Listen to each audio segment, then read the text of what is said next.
সেই গরমে একটু শান্তি খুঁজতে চলে এলাম শান্তিনিকেতন। সেখানে আসার পর বুঝতে পারলাম আসলে জায়গাটার নাম শান্তিনিকেতন রাখা হয়েছে কেন।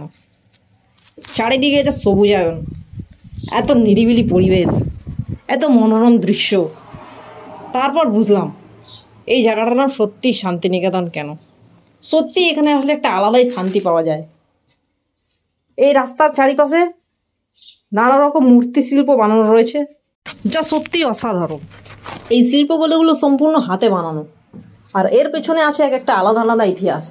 আর সেই ইতিহাস অনুকরণেই এই শিল্পগুলো বানানো হয়েছে, যা সত্যি অসাধারণ। হালকা করে ক্যাম্পাস করার পর চলে গেলাম একটা নতুন জায়গায়, মা কঙ্কালীতলা মন্দির, যেটি খুবই জাগ্রত এবং খুবই জনপ্রিয়। এই মন্দিরে যা মনস্কামনা করা হয় তাই পূরণ হয়।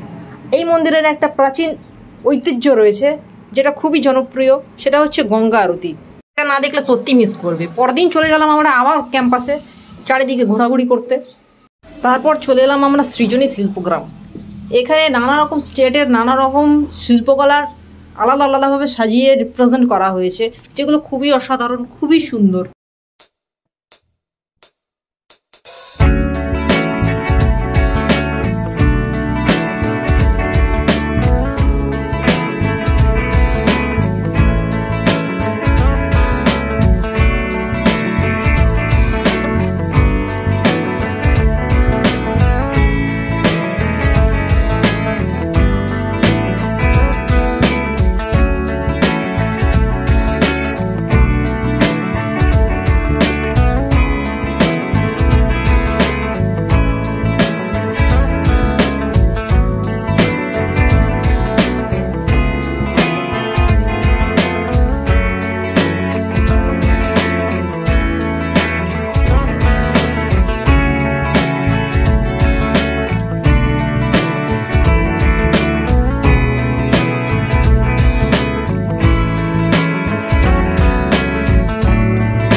ঘুরতে ঘুরতে প্রচুর খিদা পেয়ে গেছিলো, তো চলে গেলাম আমরা বাঙালিয়ানা রেস্টুরেন্টে। সেখানে খুবই রিজনেবল প্রাইসে থালি অর্ডার করেছিলাম, যেখানে খাবার স্বাদ অসাধারণ, খুবই সুস্বাদু। সেখানে খাওয়ার পর আমরা চলে গেছিলাম মোস্ট ফেমাস একটি জায়গায়, যেটা হচ্ছে খুবই আকর্ষণীয়। সেটা হলো সোনাঝুরি হাট, যেটাকে শুধুমাত্র শনিবার বসতো। এখন সেটা শুক্রবার, শনিবার, রবিবার 3 দিনই বসে, কারণ এখানে প্রচুর ভিড় হয়। একদিনে শপিং করা কখনোই সম্ভব নয়। সেখানে নানা রকম জিনিস রয়েছে খুবই কম দামে। এগুলোর বেশিরভাগটাই কুঠির শিল্পে বানানো।